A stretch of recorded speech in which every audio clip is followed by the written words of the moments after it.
Imagine standing in front of a crowded room, heart pounding, trying to fit in, and then suddenly, the one thing you were hiding, the one secret you prayed no one would ever notice, falls into the open.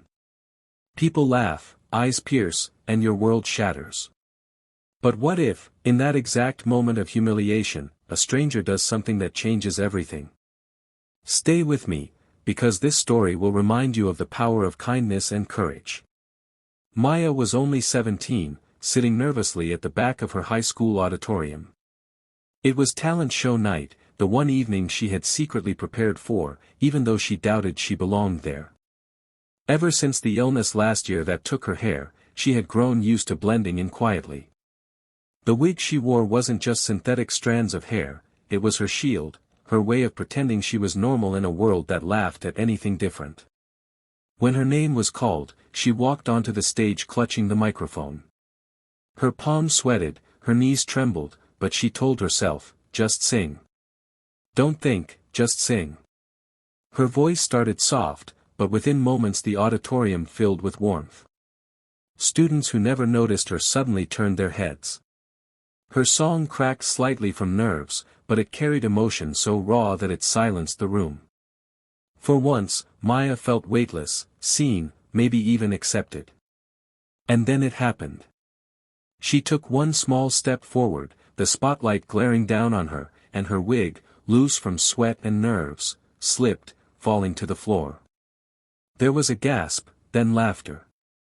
A ripple at first, then louder, crueler, filling the room like fire.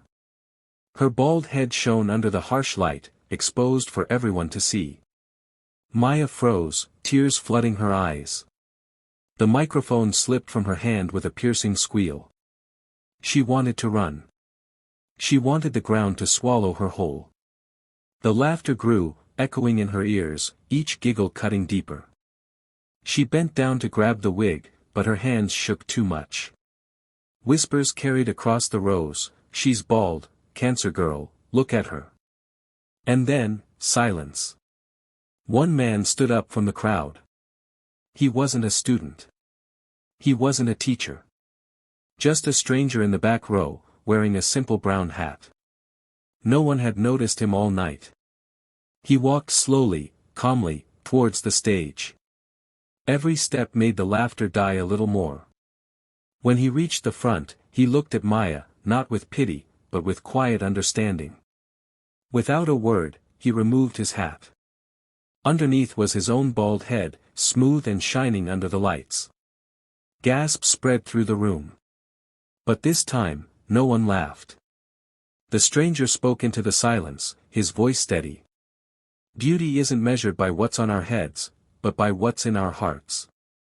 She just poured hers into a song, and you all laughed at her courage. Maya's eyes widened. Her lips trembled.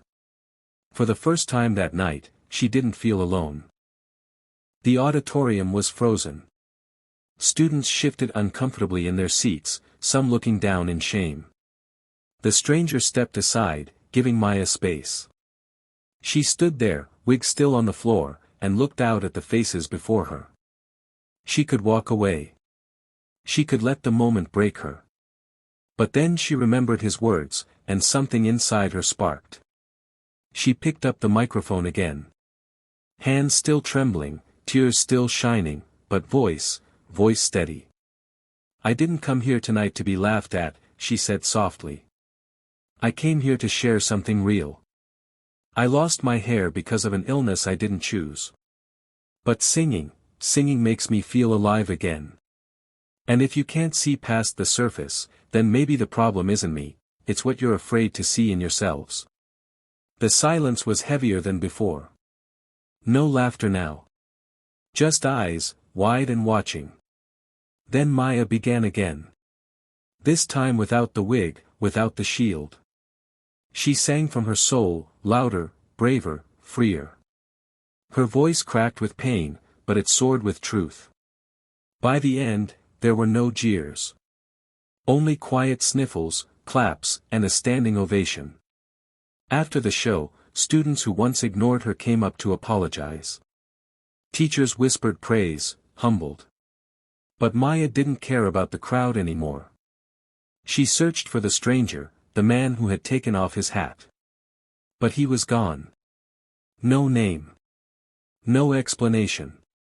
Just the memory of his courage, mirrored in her own. That night, Maya went home and looked at herself in the mirror.